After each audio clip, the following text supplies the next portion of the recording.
menetapkan pasangan calon presiden dan wakil presiden terpilih dalam pemilihan umum presiden dan wakil presiden tahun 2019 nomor urut 01 Saudara Insinyur Haji Joko Widodo dan Saudara Profesor Dr. H.C. Kiai Haji Ma'ruf Amin.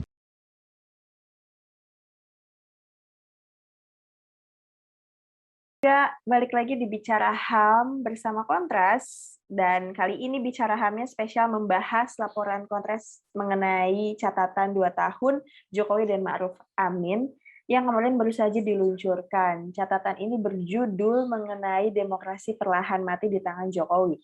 Nah, kira-kira apakah benar demokrasi perlahan mati di tangan Jokowi? Kita akan membahasnya lebih lanjut.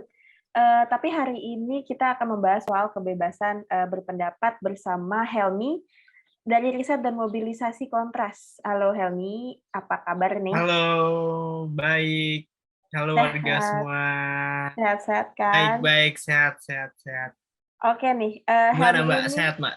alhamdulillah sehat gitu, Sehat juga. dan Alhamdulillah. mencoba menjaga apa namanya supaya sehat selalu dan nggak jadi gila. Sama negara ya? Wah, gitu Gila gitu deh sama Mas. negara ya? Oke, kemarin ini Mas Helmi adalah salah satu researcher dan juga salah satu penulis di laporan ini ya, Mas. Bener, Mbak. Ya, Oke, kita akan banyak bahas mengenai subbab mengenai kebebasan berpendapat nih. Dan kita langsung aja nih ke pertanyaan nomor 1, bahwa nih tertulis di laporan selama 2 tahun kepemimpinan Jokowi dan Ma'ruf Amin ini, ruang untuk berpendapat itu kira-kira semakin menyempit nih. Dan kira-kira menurut Mas Helmi gitu, apa saja sih menjadi faktor penyempitan ruang demokrasi tersebut? siap, siap. Ya, kita lihat sekali dalam pemerintahan 2 tahun Jokowi dan Ma'ruf Amin ini, banyak sekali ruang-ruang yang semakin menyempit. Nah, faktornya apa aja?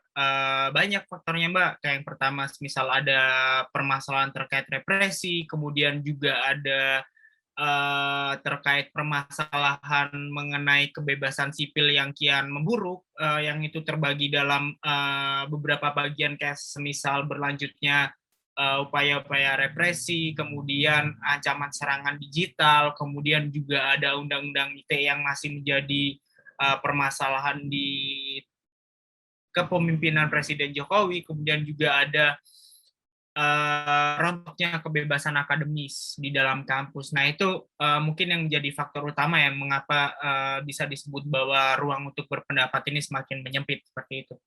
Oke, dari faktor-faktor tersebut kita mungkin akan mengupasnya secara satu persatu nih ya. Siap. Aku mau membahas dulu soal represivitas gitu dari aparat ya. Jadi memang selama 2 tahun kepemimpinan Jokowi seperti yang kita lihat, banyak sekali aparat gitu dari institusi kepolisian yang menggunakan cara-cara represif untuk membubarkan demo, untuk membungkam pendapat dan lain-lain. Dan juga di dalam catatan tersebut tertulis bahwa kepolisian adalah institusi yang paling dominan di dalam melanggengkan pembungkaman. Dan kira-kira kenapa sih kepolisian itu sering sekali meromantisasi kekerasan untuk membungkam kebebasan berpendapat? Nah, ini mungkin teman-teman tahu ya, maksudnya Mbak Naila ataupun teman-teman yang lain pasti juga tahu kenapa hal itu bisa terjadi. Karena kan kita ya bisa dibilang bahwa selama dari tahun 98 setelah pemisahan antara ABRI itu menjadi TNI dan Polri itu kan kultur kultur kekerasannya itu nggak ada yang dirubah kan. Jadi tidak ada pembenahan secara internal dari pihak kepolisian, baik itu pihak polisian itu Polri, kemudian juga ada tidak adanya upaya-upaya preventif yang dilakukan. Selain itu kita juga melihat bahwa selama ini aparat penegak hukum di Indonesia ini seringkali menafsirkan perintah undang-undang untuk menciptakan ketertiban umum itu sebagai landasan untuk penggunaan kekerasan.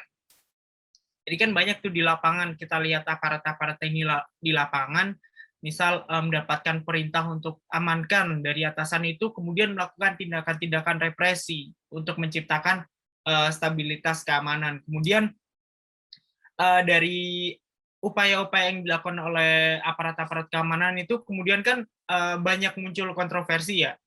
terkait bagaimana aparat itu mengesampingkan hak konstitusional dari warga negara, kemudian dan beberapa banyak hal lain juga. Selain itu kalau kita lihat kan sejatinya kekerasan, penyiksaan dan lain-lain itu Indonesia udah meratifikasi UN Convention Against Torture and Other Cruel, Inhuman or Degrading Treatment or Punishment. Tetapi dalam pelaksanaannya ini Indonesia itu belum menjalankan rekomendasi dari komite tersebut. Itu kan patut dipertanyakan juga ya, mengapa Indonesia itu masih terus menggunakan pola-pola yang sama. Ya bisa disebut bahwa atau memang benar di era Jokowi periode kedua ini Orde Baru 2.0 atau bagaimana? Wah, itu adalah pernyataan yang banyak menimbulkan kontroversi tuh, yang misalkan dibilang bahwa Jokowi ini adalah Orde Baru gitu kan. Tapi padahal seperti kan banyak yang bilang lihat, seperti itu ya. Padahal kita lihat memang pelan-pelan ciri-cirinya udah kentara ya soal itu. Dari upaya-upayanya juga. Iya, dan terkait kekerasan berarti bisa dibilang secara tidak langsung nih negara itu membiarkan ya dengan tidak menjalankan rekomendasi soal UNCAT gitu. Jadi makanya sampai akhirnya banyak oknum-oknum polisi yang akhirnya menerjemahkan bahwa perintah mengamankan itu dilakukan dengan represif gitu. Iya.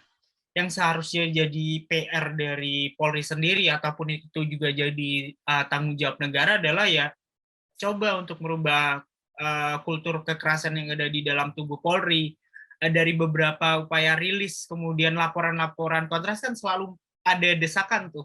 Apa yang harus dilakukan, banyak sekali desakan baik itu kepada negara ataupun kepada institusi Polri. Nah, seharusnya upaya-upaya desakan itu bisa jadi bahan evaluasi juga bagi institusi tersebut untuk melakukan pembenahan secara memang pembenahan yang banyak gitu loh, bukan hanya dalam kata-kata aja seperti itu. Oke. Kita mungkin bisa lanjut ngobrol soal pembungkaman pada saat pandemi nih.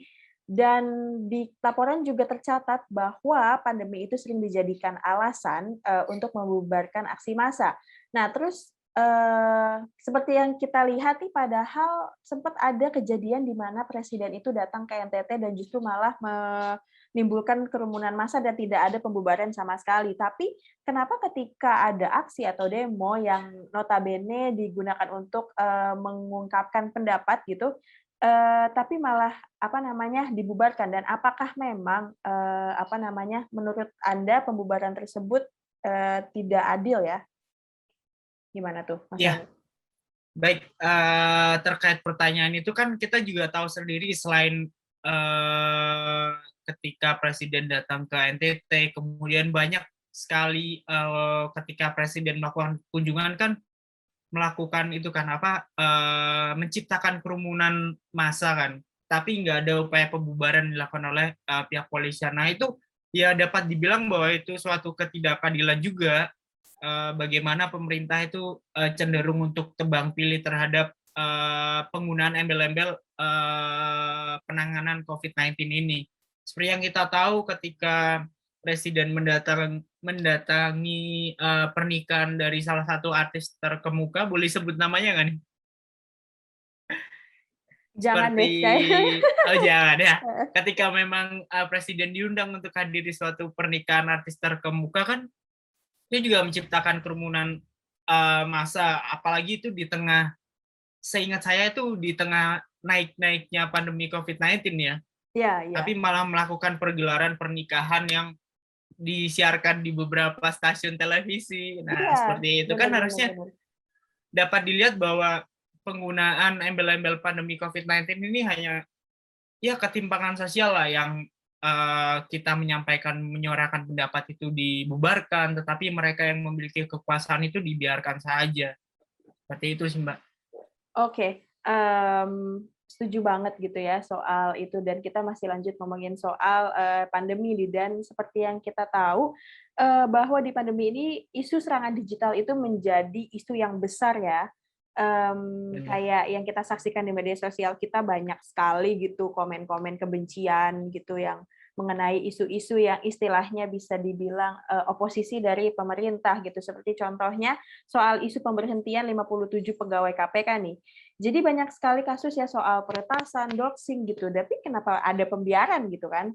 Gitu. Tapi Oke. polisi tidak apa namanya istilahnya tuh nggak mengusut soal ini, soal peretasan, soal doxing. Dan apakah memang pembiaran tersebut itu sengaja dilakukan? Oke. Ya saya mungkin bisa bilang bahwa upaya pembiaran itu juga ada, tetapi ya bagaimana dalam perjalanannya juga kita lihat kan bahwa ancaman-ancaman sekarang itu semakin tinggi ya, baik itu secara daring maupun luring. Kita lihat secara daring upaya peretasan, kemudian upaya doxing dan lain-lainnya itu semakin meningkat di masa kepemimpinan Presiden Jokowi di tahun kedua ini kan. Banyak sekali seperti kayak pegawai KPK kemarin, kemudian ada beberapa aktivis yang mengalami peretasan juga kan. Kemudian secara luring kita lihat bahwa tindakan represif juga masih kerap terjadi yang dilakukan oleh pemerintah selaku yang bertanggung jawab kan. Nah kita lihat bahwa ancaman-ancaman melalui media digital ini semakin masif kan, dan ya kita juga lihat bahwa upaya pembiaran itu masih terus terjadi, yang padahal itu seharusnya menjadi apa namanya, secara khusus itu menjadi perhatian lebih dari pemerintah. Terlebih lagi kan pemerintah yang bertanggung jawab kan, yang seharusnya kemajuan teknologi informasi itu dapat dijadikan lahan baru untuk menyampaikan pendapat seseorang masyarakat, tetapi pemerintah itu belum menggunakan ladang itu untuk memberikan upaya-upaya tertentu pada masyarakatnya juga, malah peretasan dan lain-lainnya. Ya, pembiaran itu masih kita lihat kok sampai sekarang nggak ada permasalahan yang terselesaikan dalam peretasan ataupun doxing. Kita juga nggak tahu siapa pelakunya, kemudian motifnya apa dan lain-lain. Banyak kan eh, ancaman-ancaman seperti itu. Dari situ ya kita bisa simpulkan bahwa pemerintah belum dapat menciptakan ruang aman dan nyaman kepada masyarakatnya, baik secara daring maupun luring seperti itu. Dan malah pemerintah membalasnya dengan apa ya, dengan seperti kayaknya baper ya, kalau misalkan dikritik. Iya, ya benar, Iya, dan benar padahal sekali. Jadi, memang heeh, silakan Mas.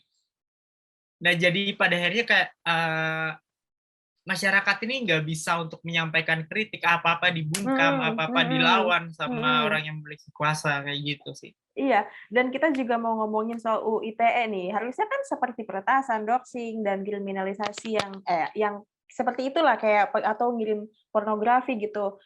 Harusnya kan digunakan UU ITE untuk itu ya, tapi kok malah Benar, sekarang nih UU ITE itu malah jadi momok nih buat warga yang ingin mengkritik pemerintah gitu kan. Takut banyak juga di media sosial nih kalau saya lihat, aduh saya nggak mau komen nih, saya takut dikriminalisasi UU ITE gitu. iya, Harusnya kan iya, undang-undang UU ITE itu membuat warganya untuk aman, nyaman ya, merasa aman, nyaman benar, untuk istilahnya menggunakan media sosial, tapi malah jadi menimbulkan sebuah ketakutan. Nah, kira-kira benar. menurut Mas Helmi, apakah memang UU ITE di era Jokowi ini sengaja dibuat untuk membungkam pendapat?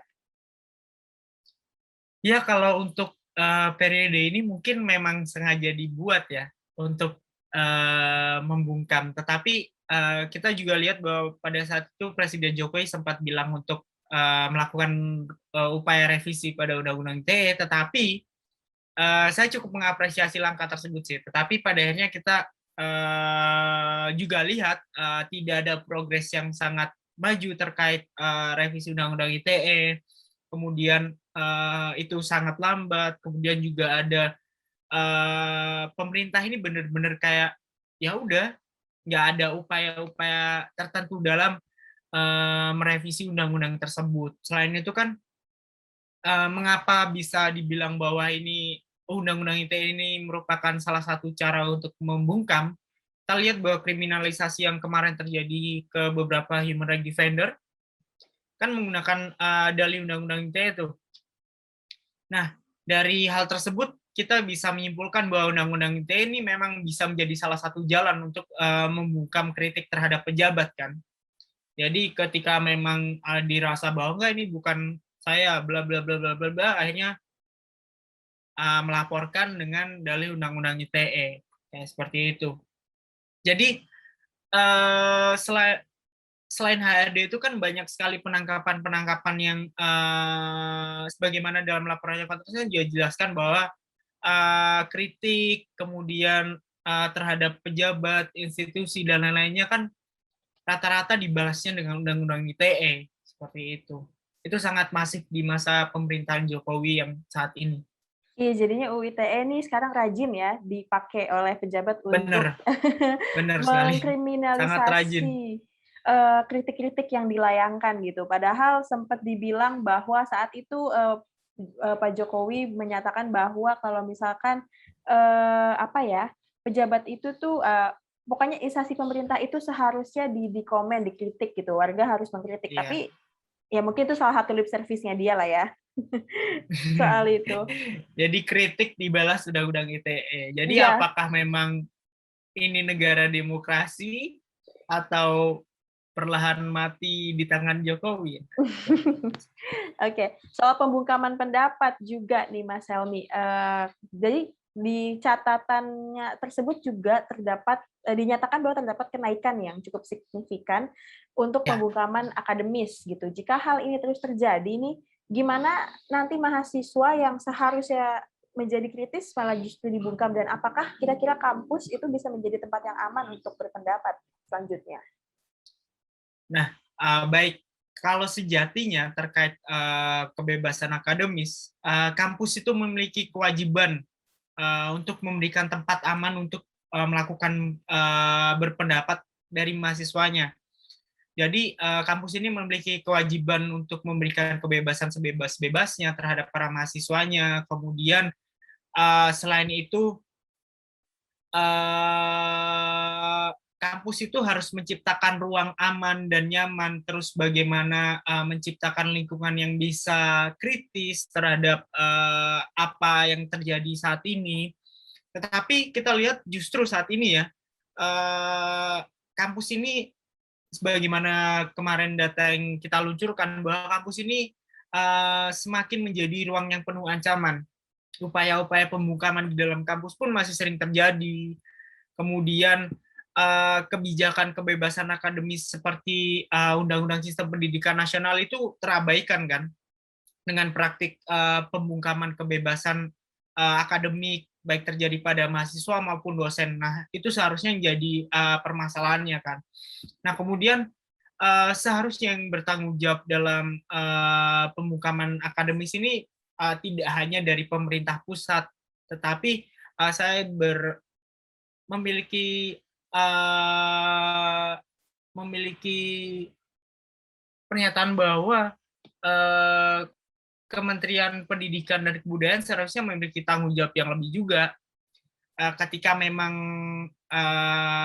Menteri Nadiem menjelaskan bahwa dia berbicara soal kampus merdeka, tetapi kenapa tidak berbicara mengenai kebebasan akademis? Jadi yang mau dibahas ini merdeka seperti apa? Kan seharusnya merdeka itu kan merdeka dari pikiran, apa yang tertuang dalam pikirannya bisa diluapkan dan lain-lain. Tetapi ini kampus merdeka yang diupayakan sama pemerintah saat ini tuh yang mana seperti itu. Upaya pembungkaman pun masih sering terjadi.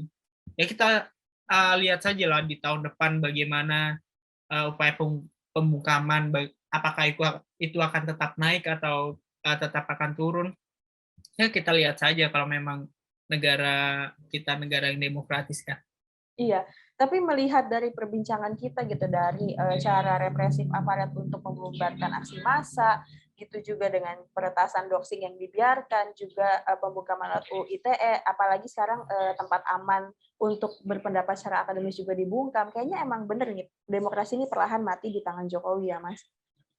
Ya, demokrasi memang ya 7 tahun kepemimpinan Joko Widodo dan 2 tahun masa kepemimpinan Ma'ruf Amin kan kita lihat sendiri bahwa memang perlahan upaya-upaya pembungkaman terhadap masyarakat itu semakin terjadi, represif semakin tinggi, pembukaman baik secara daring maupun luring itu semakin tinggi, ya memang saat ini